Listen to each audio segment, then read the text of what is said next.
ప్రస్తుత ప్రభుత్వ పనితీరు మీద మీ కామెంట్? అసలు మనం ఎంత తక్కువ మాట్లాడుకుంటే అంత మంచిది అన్నట్లుగా ఉందండి పరిస్థితి.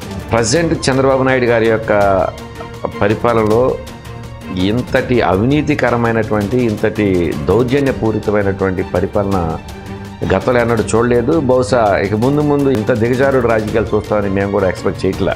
వైఎస్ఆర్సీపీ మేనిఫెస్టో పేద బడుగు బలహీన వర్గాలకు అనుకూలంగా ఉండే మేనిఫెస్టో.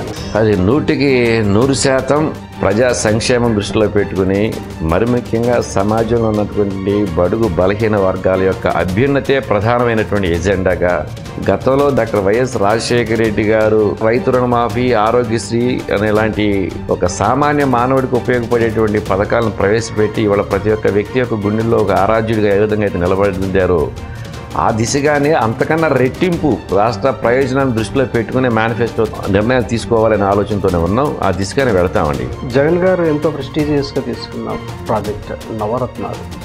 ఈ నవరత్నాలు ప్రజలకు చేరువైందంటారా? నవరత్నాలు అనేటువంటి పథకాలని పబ్లిక్లో తీసుకెళ్లే విషయంలో వైఎస్ఆర్సీకి సంబంధించినటువంటి నియోజకవర్గ స్థాయి నాయకులు కానివ్వండి, కార్యకర్తలు కానివ్వండి 200% సక్సెస్ అయ్యారండి. కొత్తగా వచ్చిన పార్టీ జనసేన, ఈ పార్టీ ప్రభావం ఎలా ఉండబోతుంది? చూడాలన్నది కొత్తగా అది వచ్చిందా లేకపోతే చంద్రబాబు నాయుడు గారి డైరెక్షన్లో నడుస్తుందా అంటే చంద్రబాబు నాయుడు గారి యొక్క డైరెక్షన్లోనే నడుస్తుంది అనేది మాత్రం స్పష్టంగా చెప్పక తప్పదు.